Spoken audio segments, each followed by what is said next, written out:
The following is a fan-based discussion. All properties discussed are property of Toei Inc., Bandai, Hasbro, and Subaru Productions. Hello everybody, welcome to another Tokutalk. Hi.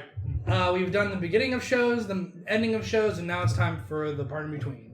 Yeah, let's talk about the middle of shows. Please ignore the garbage truck outside. The meat in this toku sandwich. That's fair. It's accurate, as it should be. Now, so, yeah, you go ahead. what do we like to see? And let's start there. I know what I don't like to see. Okay, we can start there. Okay, we can do that too. Go Seiju. Nothing happened.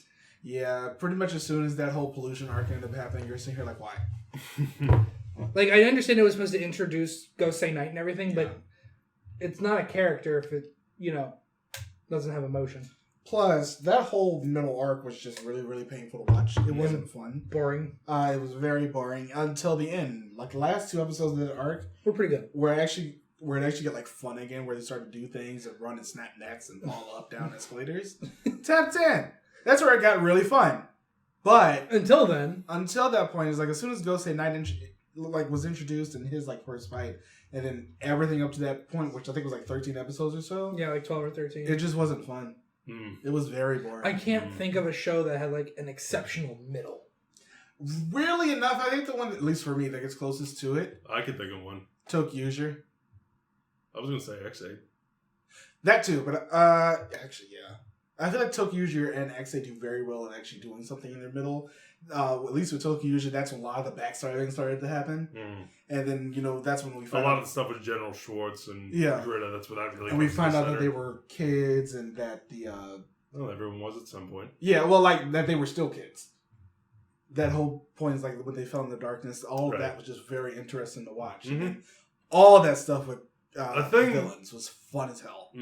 I think the thing that I like to see most when it comes to the middle is when they shake things up. Yeah. And I think X8, and especially as far as recent examples goes, did it the best. X8 with the introduction of, it might have come a little bit later, but the Kamen Rider game. Yeah, and the Chronicle. And what they did with Poppy, and what they did with Den Kuroto, and the way everything built up and paid off, and it changed things up so dramatically, but in a way that really worked. And I think X8 did that perfectly. You know who weirdly enough didn't really do that perfectly, no matter how much I love this show, when we actually get to review it? 01. 01. Yeah, the middle was a bit stagnant. Yeah, where they had like the whole tournament, which one is better? But at the end of the day, it really sort of didn't matter. Nope, because racism. Because Thouser cheated. Yeah, but when does he not? When he gets his ass kicked and/or punched in the face by Yua. Yeah, that's pretty fun. 10 out of 10. There are a lot of ones. Didn't he get shot at one point in that fake future that didn't happen? And yeah. God, that was so everybody started dying. I like that because that was the introduction to the show too. My fucking jaw hit the floor. That was insane. But that's the end. I know. What? You know who doesn't do it well? Do tell. Live Man. That's what we got. Black and Green. Black and Green come into that show. Much as I love Live Man, Black and Green do come in a little bit too late. Yeah. And the first thing they do with him is knock up one of them.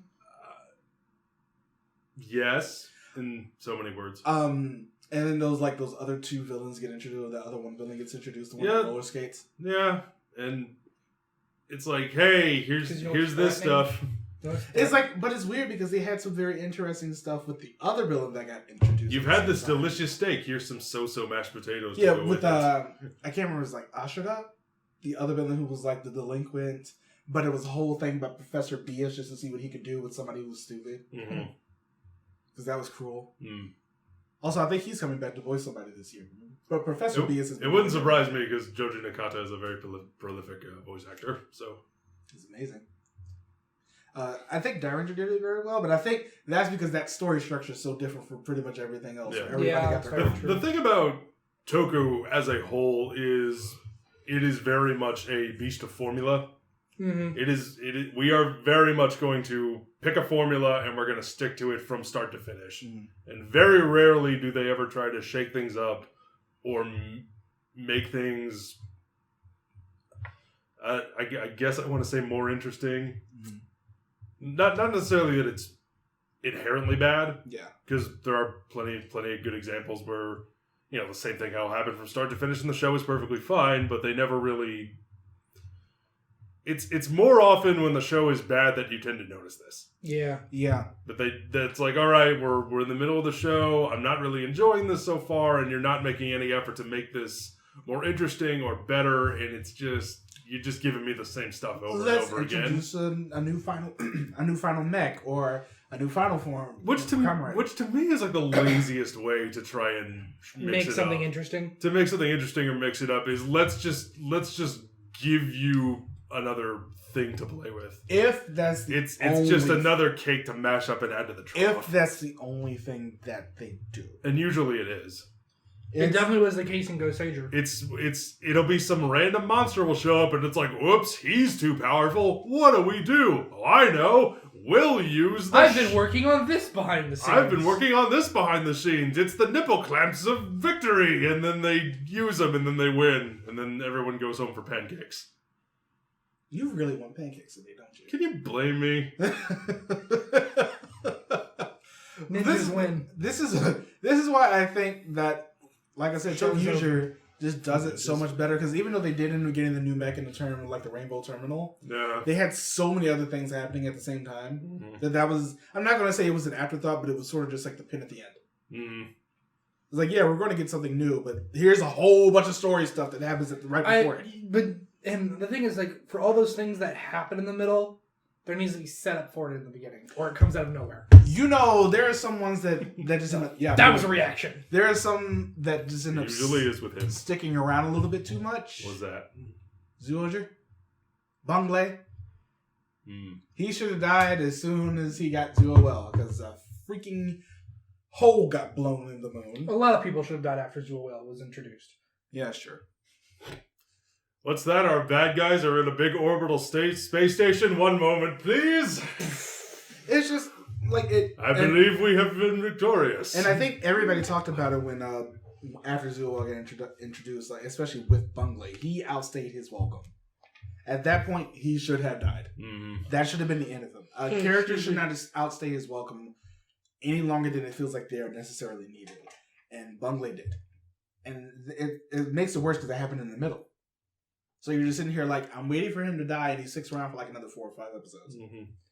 Also, you gotta be careful with what power-ups you give. Because you know what's a bad thing? Ryu Soldier. About middle, he gets that battleizer, essentially, the Red Ranger does. And then, 15 episodes later, Excalibur. No, not 15. It was very, very Excalibur shows up, and I'm like, then what was the point of the armor if Excalibur shows up? No, what was the point of everybody else going through the same thing? Yep. But that's a problem with single person power-ups in general. Yeah. Ghost Ager didn't have that, so I think it saved him a little bit near the end of it. Or if you're going to do something, introduce it where it like the Rangers powered up. Let's have the villains power up as well. Keke Ranger. Did that perfectly. It's like you need to be on an even playing field because the schools are always going to be even. Yeah, with the way that Rio and Melee end up getting... Like the Griffin and Phoenix. And it backfired. It backfired, but it served its purpose. Yeah, but it also serves just to like... They were trained in this, and Rio and Melee were not so much trained as given, or at least tricked into this new power set. So it ended up working a little bit differently. It made it a lot more interesting to watch, because it showed just like, if you train for it, there's a difference. Rio did train, but at the same time, it's just like he trained for the wrong reasons.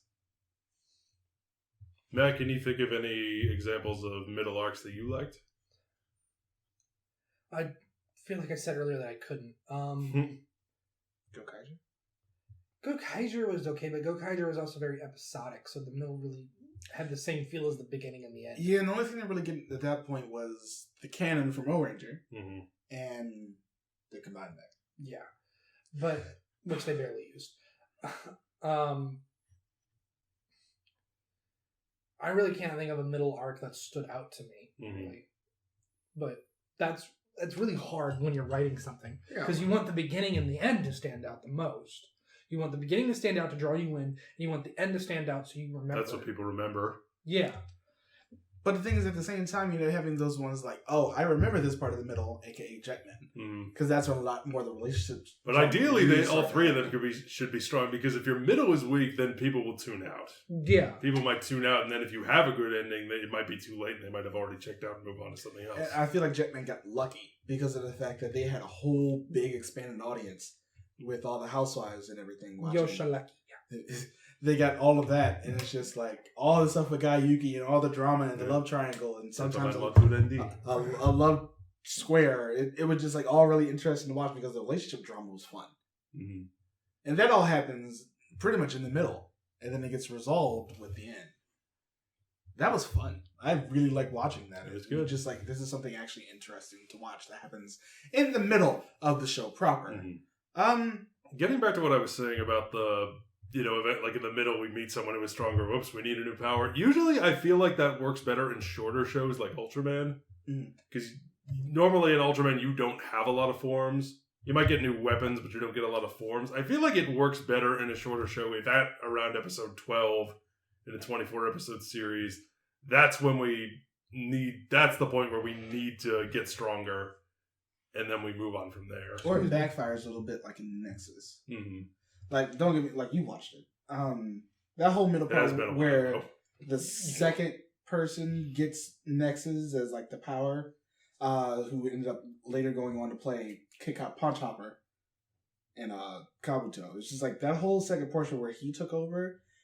There was a weird shift where it felt like it went a little bit too more natural Ultraman versus we just came from an extremely dark timeline with a whole bunch of psychological horror. It felt like it stagnated a little bit around his portion up until the very end when Jabi, aka absolute best girl forever, got Nexus. Well, there you go. But yeah, I mean, there's really not much else we can say. It's like we gave a lot of examples, but how did they end up fixing that? In a lot of ways, they don't. That's the thing. Usually, they just kind of ride it out. They let it play out. You'll hit that slump, and either the writing will improve or it won't. Yeah. And in a lot of cases, that's just what you have to expect. Really, I think the biggest way that you can do it is really to plan out what exactly you're going to do, like they did with X8 and 01 ended up having a little bit of an issue, but we got like such a big payoff that happened afterwards. So it's just like, oh, okay, is it worth going through the middle section? That's the main thing. And then it did because he got a metal cluster. Yeah. Which really should have been his final form, but let's not go there. Well, 02 was great. 02 was great, but it didn't really feel like a final form to me, but that's a conversation. That's a Toku Talk for a different day. But yeah, let us know what you think in the comments down below. What topic, give us your ideas for other Toku Talk topics. We have a couple that we were waiting. And as always, follow us on all the things. We'll see you guys next time. Bye, everybody. Bye. Thanks for watching.